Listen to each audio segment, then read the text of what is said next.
ये कंगना जी के बारे में कई बार दे चुका हूँ वक्तव्य। और अगर वो फिल्में देखते हैं तो फिल्में मैं भी देखता हूँ। और मैं आपके दर्शकों को कहना चाहूंगा क्या है, सबका साथ सबका विकास। मोदी जी कहते थे तो जब वो कहते थे सबका साथ तो पब्लिक की तरफ कहते थे, और जब कहते थे सबका विश्वास तो पीछे की तरफ कहते थे। अच्छा। पीछे वो 10 बागड़ बिल्ले थे, खुशी से मर न जाते अगर एतबार होता। एतबारी तो नहीं है, झूठी तो बोलता है लड़का, और है क्या है। अच्छा। मोदी जी में सब अच्छाइयाँ हैं लेकिन झूठ बोलते, पूरा देश झूठा बता रहा है। अच्छा, आजकल यूपी चुनाव का माहौल है, लेकिन बहुत ज्यादा बातें हो रही थी योगी जी को लेकर कि योगी जी अयोध्या से चुनाव लड़ेंगे या गोरखपुर से, लेकिन अब साफ हो गया कि गोरखपुर से चुनाव लड़ेंगे।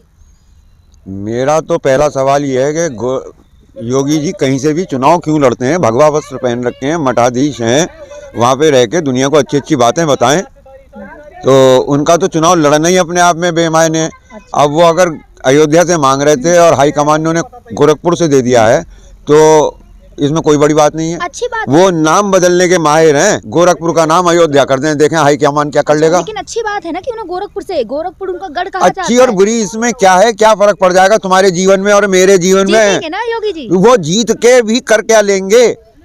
Politics is something different. तुम पढ़े लिखे भी उतने ही गधे हो जितने हिंदुस्तान पे अनपढ़ गधे हैं।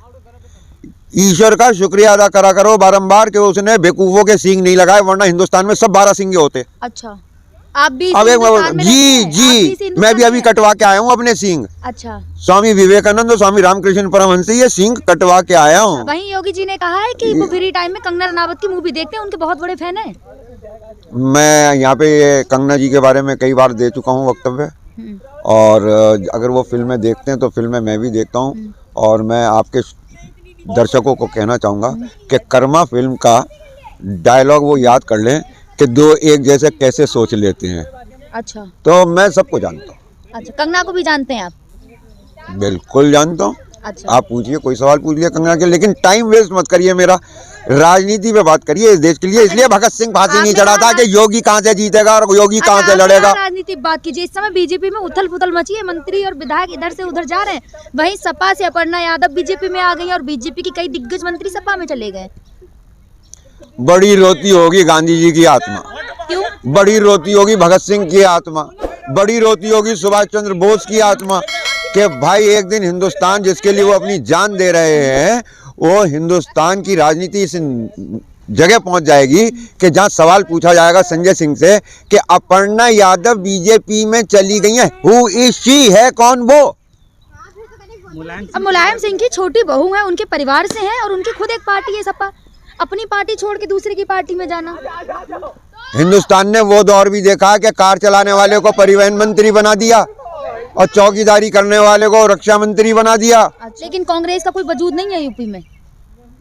नहीं, वो तो पार्ट टाइम कर रहे हैं, उनको वो मोक्ष की अवस्था में है। अच्छा। बहन जी और प्रियंका जी बिल्कुल मोक्ष की अवस्था में है। न हारने का डर है न जीतने का आशंका है, बस अपने इसे कहते हैं परिणाम की इच्छा किए बिना। अच्छा।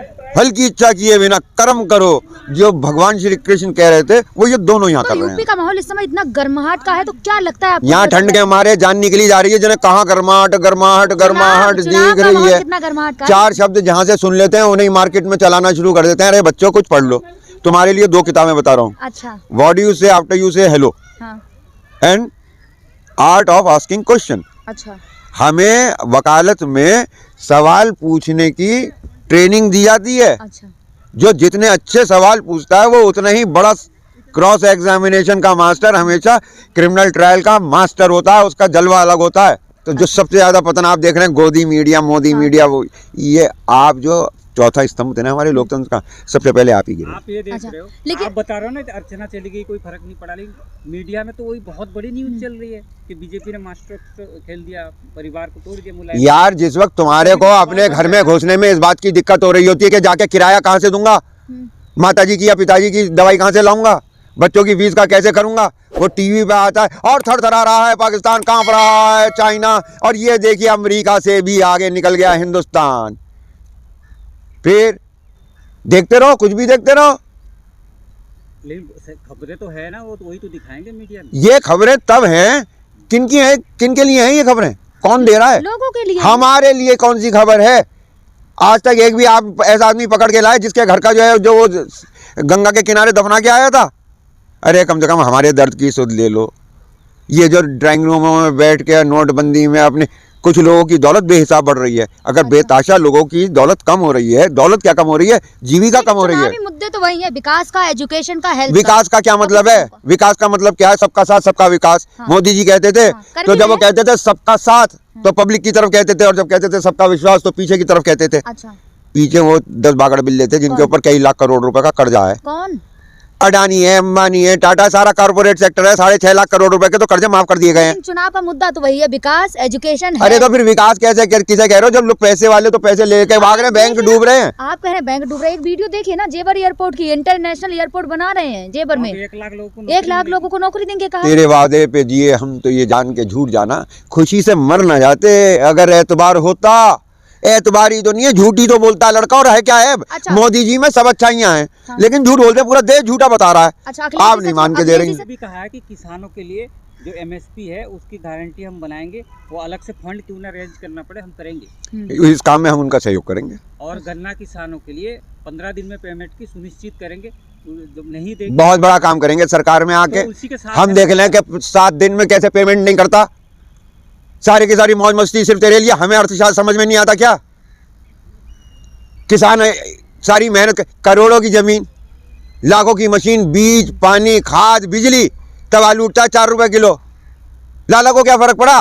400 रुपए किलो का लेस बेचता है। वही तो मैं कह रहा हूँ कि अखिलेश जी ने वादा किया हुआ है कि वो सिंचाई। भाई देखो, मैं इस बात बता दूं, आप मुझसे कहनी सहनी सबकी छोड़ दो। मैं फैसला कर चुका हूँ, इस इलेक्शन में मैं गठबंधन के साथ हूँ।